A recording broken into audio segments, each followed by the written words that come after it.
I want to show you a great way to put together a game development portfolio that you can literally have finished by the end of this video. I mean, assuming you've got some games on itch from game jams, solo side projects, or something. I want to show you and set it up literally in just minutes and proof that it really is useful and relevant. So first of all, to ground it in the relevance here. One of the things we do in my online groups is we collaborate in terms of sharing resources that we found that helped us out.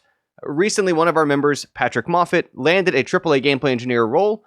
As part of that, another member asked him some questions about finding that role, about what the credentials looked like, about the interview process, and so on. As part of his answers, so we put together this kind of 5 to 7 page doc. The last question that one of these members asked was, are there things you showcase in your portfolio to meet those requirements to stand out? What were those and how did you present them?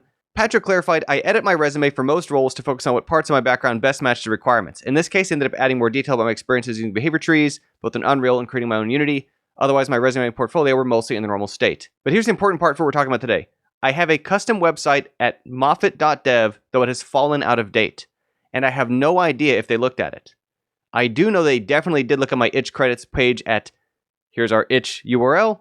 We talked about games there. And what I want to talk to you about here today is how to set up a portfolio exactly like what Patrick used in landing this role. And a couple things I want to point out about this, right? So this is Patrick's, what we call a credits page or collection on itch. And a couple things I've noticed about it, right? It's not beautiful. It's not pretty. It's not super fancy visual design. Also, he's not applying to be a website developer, right? That's irrelevant. It was up to date, unlike his personal website. And this is a normal thing, right? This is nothing wrong with Patrick. We see this all the time with people where they have a custom website that done maybe even written by hand, a bunch of CSS and responsive design and stuff. The problem is every time that they want to add more games to it because they're trying to apply to a new position or they're maybe about to go to a networking conference or event, meet up, and they want to try to have it reflect the latest things that they're doing, they have to shoot new video game capture. They got to get new screenshots of large dimensions. They got to do all kinds of other stuff. They got to write paragraphs about it. They got to set up new links. This is going to skip all of that. And what that means is this can be really easily kept up to date. This super efficiently gets across what are the games you worked on? What did you do on those games? And notice, see where it says here. So these say Patrick Moffat. Of course, again, this is Patrick's collection. These Game Salutes, T-Funk, DevPods GG, Dragon Lens Studios, Michael Monty, Kyle B. These are games that he was not the lead of. If someone else's name is right there, they uploaded the game. It's on their itch game uploads. And then he added it to the collection and said, hey, on this project, I did the reticle UI, aiming mode, tank, so on, right? On this game, he kind of clarified the engine. This was Unreal, this one's Unity, this one's Unreal, this one's Unity. So immediately, someone just browsing this can see, okay, he can do Unreal and Unity, he can do 2D and 3D. You can kind of get a sense for, skill-wise, what sort of things was he doing on these. You can also rearrange the order of these trivially. And this is something really easy to do. We're going to show you how you can set this up. And again, it takes minutes to create a portfolio like this. Additionally, it takes just moments to rearrange it. So he mentioned, for example, that he would customize his materials a bit based on what he's applying for. So you could picture that if out of the games you've worked on, let's say you're applying for an Unreal role specifically, you could, right before you send that resume or go to that meetup event or whatever, just do a quick shuffle to shove your Unreal projects that look best near the front or the ones you're most involved in. Meanwhile, the stuff where maybe you're just less involved on the team or don't fit as well for the roles you're applying for, you could scoot further down the collection or just curate out. Taking it out of this collection doesn't like take it offline, it just means that it's not included here in the collection. So let's just look at a couple of other examples before we talk through how to set one up for yourself. So we're just going to scoop through a variety of these to give an example of different ways that these can look. So this is Mr. Phil's from a couple years ago.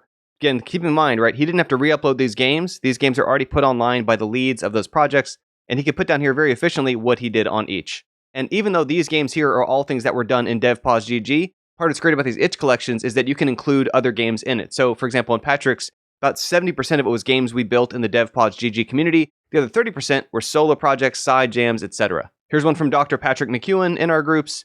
And again, here you're going to see a variety of projects. In his case, he's not trying to focus on like a games industry job, but it's still a fun way to put together, look at all the cool stuff I've been doing, right? And he doesn't have to maintain a personal website that keeps every single game on it. He can show in one place. Anybody wants to share it with friends, family, just his own memory looking back, what he's done. And it took seconds to put together. And so this one's Alan Zaring. So this one's amazing, right? I love this one because Alan's a composer. So what Alan did was uploaded the music to SoundCloud, to AudioMac, to other platforms, and then directly showed in the itch collection, hey, you can listen to the songs I did for these different games. Do you see how powerful this is? Like, he's got context. You can click on this and go play the game that he did music for, but he's not trying to advertise these games. Right? He's trying to advertise his skills as a composer. So anyone can browse these and skim for like, okay, there's probably some sort of grim stuff here and some sort of like educational game and racing music. And he can also do stuff that's kind of more retro arcade or more old school. He can do things that are more 3D, more classic, more modern. how awesome is that to be able to put the songs right there for a composer to show I can do a composition for a variety of music. So if someone's browsing for what kind of thing they might hire Alan to do composition for, they've got great examples here they can listen to. This one's Chris Bolts. He's also a professional, I think these days, currently with Sucker Punch, but just a few months ago, we got this up to date. Again, you can be as specific or unspecific as you want, right? So in his case, he's not too worried about the professional credential side of stuff. He's doing this stuff for fun on the side. So he says, I did some sound design and music. And it's something where if you just want the detail, you can get as much detail as you want, right? Look at Jeremiah Franchix. He's another person who came out of our groups, went on to professional. I think these days he's with Lord of the Rings Online as a associate game designer. And so in this case, like again, he can effectively use Bold to lay out. He can clarify this game was VR. Did he focus on level design, narrative design, or what? Jeremiah, his goal from the outset was to go for the game industry job. And so he specifically focused on what were the things that were going to help set him up for those interviews, what were the skill sets he needed to demonstrate, what kind of projects would he lead, what kind of things would he focus on in games he didn't lead. And especially on a professional lens, it can be really relevant for when you do level design for someone else's game, in the sense of someone else led the vision of it. That's actually probably a better demonstration for some ways for certain types of job roles because it shows I can be a part of someone else's vision. So again, Rovi, he did level design. And actually here, Jeremiah is also a great case because I want to show he did have a good complementary. So there was the itch collection, which literally is what, when it says games portfolio on his website, it links to this thing we just saw together. But also he did use the website in a slightly different way. So we would talk about and illustrate how did he do the level design, right? So he'd break down screenshots, pieces from the project, showing progress, process, thinking through why and how he implemented certain features to complement the gameplay design. And of course, again, this is like a really outstanding example and it really helped position him well professionally. He had a personal site, but he could focus on these kind of articles, this content, this additional layer. And he was able to leave just showing all the various games he worked on, the variety and the smaller details to the itch page. I do want to point out too, for some of these portfolios, you're seeing like a grid layout. There's also this other style of where you can have longer paragraphs or prose on the side. Some people prefer to just describe a story, right, of how you got involved in the project, what was going on the team at the time, what were the challenges, how you overcame them, what your interest in it was. You can do that instead of, you don't have to do a bullet point, you don't have to do a comma separated list. You can just write sentences to tell your story for what you did on that game. Another solid example here from Lee Yi. And again, we've got an example here of both. This is a game he did with DevPods. This is a game he did outside of it, right? He did for a game for, or Jam for Change. And this is another one, not from our groups, intermixed, right? One from our groups, one from our groups. Patrick's balance was about 70% 30. It looks like here about maybe almost 50-50. But the stuff you do in our groups doesn't have to take over or be the majority of these compositions, right? Again, if you've got other game jams you've done, solo projects, outside projects, things you've done, maybe school projects you did when you're going through for some sort of degree, you can put everything you want in one place with an itch collection. Here's another example of Michelle's using the bulleted list just for efficiency, but like we saw for Patrick's. On Abhishek's, I like this sort of synopsis contributions breakdown. It makes it very skimmable. All except one of these were projects in DevPods GG. See an example here of kind of a mashup. This is Kisei's, where she was using the sort of sentence style explanation, but in the context of the grid layout. And again, we've got a mixer. So that one's a game jam. The rest of these were DevPods projects. Older question by Remy Lapointe. He went on to work at Ubisoft as an animation programmer. And this is something where, again, like you could be as detailed or undetailed as you want. For his purposes, it was sufficient to say, I here's some things I did the art for. I was the lead for this, did the enemy for that. You don't have to go into detail if you don't want to. This is Will McKay. He went on to work at Ripple Effect, one of the EA studios. And again, this is just an easy way to break down. Here's the projects I worked on. Here's what I did on those games. Which ones was I lead? Which was a solo? You can mix it all together. Here's Brian Nielsen's another example using these paragraphs. Brian is now a developer, I think a lead over at Adroit Studios. And I think I want to call attention to with Brian's is how he can focus on, he worked with other people. And again, this is something you can tell that story more efficiently. And if you just have a grid full of screenshots or a grid full of animated covers, you just can't tell. What is the lens you want someone to view this from? What do you want them to know about you from why you're including certain games in your examples? Justin Montgomery, super experienced C++ programmer in our groups. Tremendous mix here, again, of stuff where I think this is about a half and half. Half games he's done with us in DevPods, half games he did independently. One thing you're also going to see is a difference. So this is Barish's. Barish tends to be involved on more projects in smaller roles. So there's nothing wrong with that. It's just that it's a shift. He's also led some games. He can be more involved in games, but it's also a perfectly fine approach in the case of what we do in DevPods. If you just find it satisfying, if you find it helps the way you like to learn, you want to do some sounds over here and some code over there and bounce around between teams, you're free to do that. You're not stuck on a team. You're not assigned a role. You can just bounce around however you want. Any given week, there's something going on in a game you want to be part of, you can do it. And so some members like Barish take advantage of that to the full extent and just get involved in lots of games to see the variety of ways different people are doing things. This kind of portfolio can be a great match for that approach too. Simple example here from Jeff for Axfin, and this is again an example where he's kind of spelling out his contributions. You want to keep in mind, right, these blurbs, they're not for trying to explain to people why this game is fun. You're not selling them on the game. You're explaining what is it you did with it, and that's what makes this so useful for a portfolio. Luis Montañez, great use of the breakdown of the space, combining the bulleted list with a bit of explanation about what he gained from it. This is Charlene's. Charlene mostly got involved to do art. That's her professional career experience and background, but also started to get involved in programming through our groups. And you'll also again see an example here of some jam games mixed in alongside the DevPod stuff. Here we've got Stebbs' collection. I'm going to call attention to the text at the top. My long-term goal with GameDev has been to make language learning games. And it gives you this lens on why you're going to see here game that's educational about language, a game that's about another culture, a game that's about language, game that's about language, game that's about language, right? And he's been involved in other stuff too, but it really helps explain when I'm doing these things, I'm practicing in a certain direction. And whether it's just for your own goal setting, your own direction, your own clarity of keeping in mind what your target is, or it's because you're trying to apply for a job, it can help give a sense of this is where I'm building towards. Look at these things through this lens. Notice, like if I'm really trying to be good at UI, then I'm telling you pay attention to the UI stuff, even if I've done some other things too. This is Randy Tans, also goes by One Seed Fruit Online. This is also a great example here of linking to other outside places, B-Sky Presence, Instagram, Ludum Dare projects, GitHub, LinkedIn, anything you want to link to, you can use that text up here in addition to telling a story about it, as well as for these games, clarifying what's the release date, how many people he collaborated with, right? And these are sort of another way to tell that story. Seeing he called attention to how many team members he had on each project, that's also a great thing you can add, because again, if people are just skimming, they don't know, were you alone on this? Did you have teammates? And it may actually behoove you, be to your benefit if you're applying for a role. You didn't do it all by yourself. That shows you can work with others. The other thing I might throw in there, of course, he's focusing on the release dates here. Some people find it's helpful to add how many months long was it? Was it a 2-month, 5 months, 6 month? I mean, that's the range, 2 to 6 months to do in dev pods. It's meaningful for people to know, did you do this in 2 days? So they're reviewing it through a game jam lens, or is this a longer project, which is actually in many ways these days more impressive because you had to follow through the consistency to stick to something until it released. And I want to point this one, just because this one's actually really, really recent, right? So Michael has just been a tremendous contributor to Artillery Rampage, lead for weapons and UI and other kind of details there. But this was just set up as a stub because before joining, Michael had this other game already on itch, has worked on literally just one released game yet, already involved in other games, but one released game yet from DevPods, got this started, linked to another site with more information about Michael's work. And this is a foundation now where anytime Michael wants, can update, can rearrange, can edit the blurbs, can add more to it. But this is set up, and this link is then stable. By the way, if you ever rename your collections, it'll still work because that number is really what's doing it. The rest of the stuff's just here for SEO on the end, so you can always rename your portfolio stuff on itch later. And last thing I want to point out, so this is the 220 games we have released from DevPods over the years. It's gone through a few different name changes over the years. Most recently was Home Team, like you saw in some of those older collections.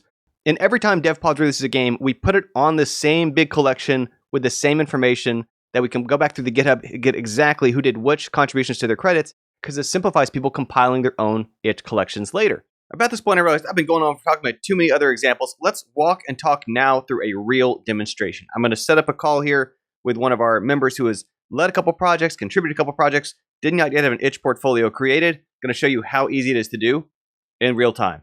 This is Kelly, one of our DevPods members. Kelly, do you want to give a bit of context about who you are, what you do? Yeah, so I'm a programmer and I've been in DevPods for a few years, and I've led and released a couple of games. Branch Out is my most recent one, it's Bonsai Game and VR, and Operation Sheep Herder. In addition to contributions on a couple of other projects, and the brief chatting we've done beforehand, right, is that you literally don't even remember which game you did music for, which is perfect. Because that's part of why these portfolios are useful, right? Some of it is I'm applying for a role or a contract and I want to show my work. Others just on my own memory jog years later, what did I actually do? So if we'll go and switch over to screen share, you're signed in on itch. And again, this is the only preparation we've done. This is all kind of from the top. What I'm first going to suggest is let's go to the DevPods Released Games collection, which right now devpods.gg/games is going to warp us over there through a just redirect. Boom. Okay, so this is all of our released games in DevPods. And like, for example, here are the names you see in red. These are other members of DevPods who we have itch collections for. Kelly, your name is in there. It looks under 3/4. There's not underlined yet because we don't yet have an itch collection. We're going to get that fixed today. First of all, let's just try this. If we just Control F on this page, right? Here's all the games with all the credits because this is how we do stuff in DevPods. If you just Control F your name, it's probably going to come up a few times. I don't know if we're going to see all 4 or 5 of them yet. So there's one that you led. If you search again, we might see another one. There's another one you led, but we don't see yet as more of them. That's because there are so many games we released. Until you scroll all the way to the bottom of this itch collection, it will load more. So let's take a moment to scroll further down. Just you could, end key. You can drag the bar, and as we bump that down, it'll load pages and pages and pages more of games we've released in DevPods over the years. Ooh. All right, if we search again, okay, perfect. So there we go. Okay, we see we did an Evil Teddy model, and what was the game for there? We scroll up, Toying with Danger. Yes, and if you search again, it looks like there's at least one other case. And of course, it shows 5. One of them's at the top for this list. The music here was for Game Over for Dungeon Oh, Raider. Dungeon Raider. There it is. Yeah. And so all we have to do to create a collection, like we can start here, because of course we can shuffle afterwards. If you scroll down in Dungeon Raider to your credits, and again, this is kind of, we're saving a few steps here because the dev pod's already prepared the credits.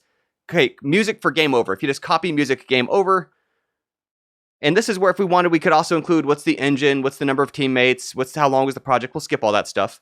But if we scroll up now to the game's cover image, you mouse over, it says add to collection. You don't even have to open the game. Oh, wow. That's it. Click on that. Hey, we'll create a new collection, right? And you can call this whatever you want. I encourage people to put their names in it. When they open up multiple examples in a tab, they'll know whose it is. And they just paste into words about the games there. Music, Game Over. And then again, if you want to, you could also add released in 2024. You could mention 12 collaborators, anything you wanted. But we also could do that later. So you can always just kind of get it started. We can come back later to fix. Yeah, perfect. We'll add to collection. And boom. So already this exists. You click on Kelly's collection now. That will open up in a new tab. This is the collection we have started. Off to a good start. Let's go add the others to it. Pop over to the other tab. Well, again, we'll just literally continue the search for your name on this page. We can close that down. Top one's just you from our 3/4 game. There we go. We can add that one as well. Of course, again, might want to copy the credits first just because you've done a lot of stuff on this. We've already done the legwork to figure out which systems, which features, especially for the project lead. Blam. And again, I don't know if you want to mention released in 2025. If you mention anything else, Unity, VR, etc., team size, anything, but we can always come back and fix that later. It's part of why we're doing this so easy. We'll add a collection, and we can close that. And keep in mind, right, so that was a game you led. This other game, Dungeon Raiders, you did not. It wasn't like you had to get the lead's permission or someone else to add authorization for you to add it, because part of its collection features meant for, right, is like, here's some of my favorite games. Here's some FPS or some puzzle games I like. Here's things that inspire me. On zero notice, you can have this fixed. If you had a meetup later tonight, you could have this just working. Let's go grab the next one, pop it in there. Yeah, that's handy. Yeah, and part of what's so great about how quick this is to update, there's folks who they'll kind of let it fall a bit out of date for maybe even like half a year or more until they're going to GDC, until they have a reason to update it. And then they literally do this at the airport and it's caught up. Yeah, it doesn't take long. So. Yeah. And it's so much better than these like personalized websites where like I got to do more video capture, I got to do more screenshotting, I got to re-upload a game somewhere. None of that applies here. So was that all of them? We got the Evil Teddy one as well yet? This one is there you go. One. And of course, for folks, these credits are just based on the GitHub history. We literally go back through and figure out who committed which models, which sound effects, which art, which programming, because everyone's always doing different stuff. And examples here, again, of Kelly has done project leading and programming, but also art, also some music. No one's wearing like one hat in our groups unless they feel like it. Now, if you go back to your collection, a couple things we're going to point out here in this tab. Of course, we got them right there. You can still edit the blurbs. So as if we want to refer back to the other thing and count the number of contributors, figure out, was this a 3-month project? Were you soloing this? Were you doing a teammate thing?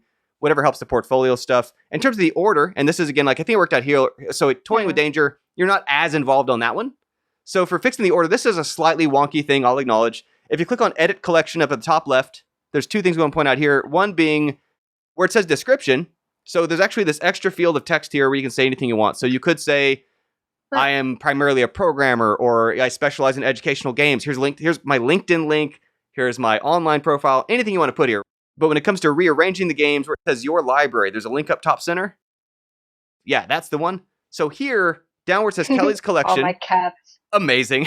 So here under Kelly's collection, if you mouse over the game screenshots or the cover images, you'll see a UI thing pop up to slide it left or right. And so you can just scoot Toying Danger to the right.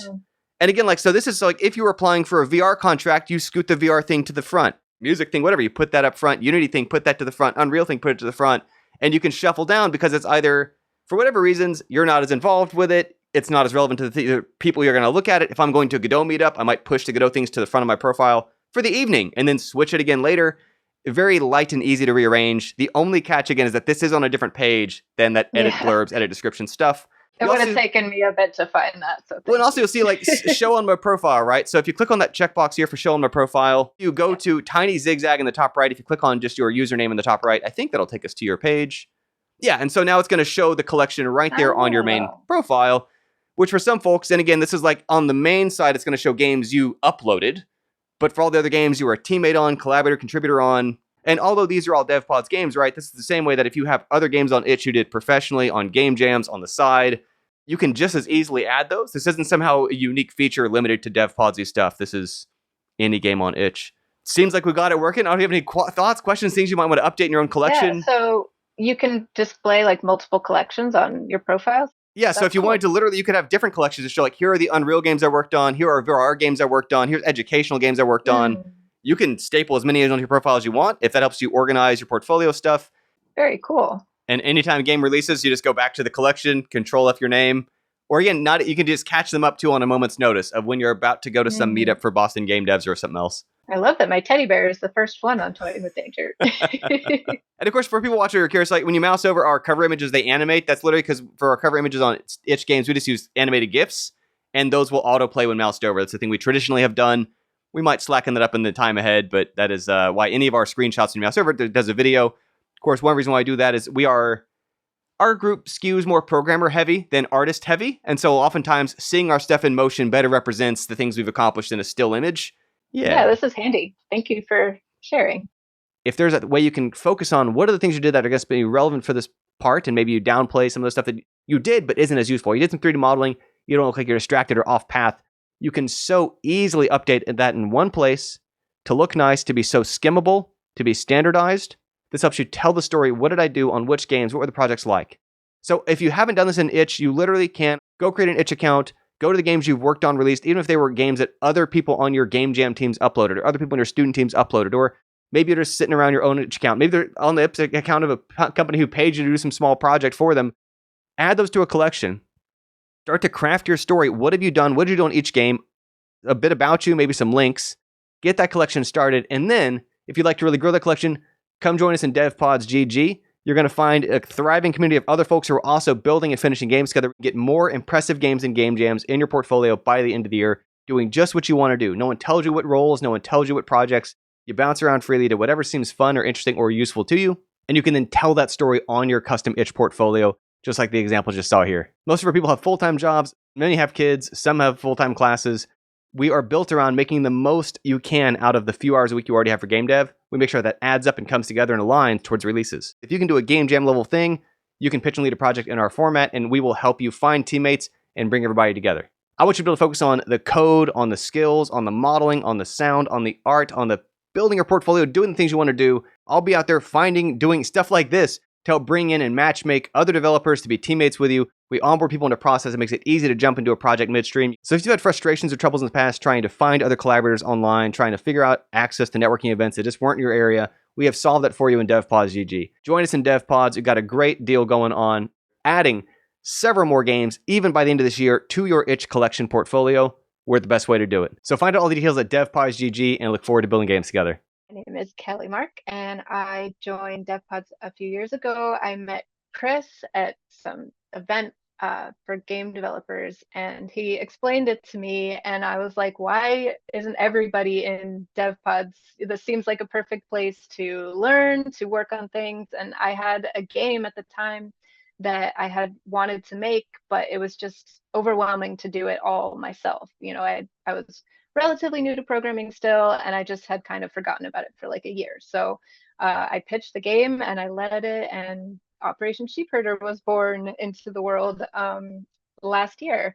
And then later in the year, I had another game idea that I'd always wanted to try as well. And again, same kind of thing where like I kind of toyed with it a little bit on my own, but it really just it's easy to just kind of step away and forget about it when it's just you and you don't have like other people working and getting excited about it all over again and stuff. So I started my bonsai VR project, Branch Out, and that released earlier this year. And that one was a lot of fun. There was a lot of people that were really excited to be a part of like the procedural generation stuff. And it was really cool to see. I mean, the way that the game kind of evolved, it wasn't anything I could have done myself or planned, but now that it's there, I can't imagine the game any other way. Like it's just perfect to have had the people contributing to it the way that they did. Yeah.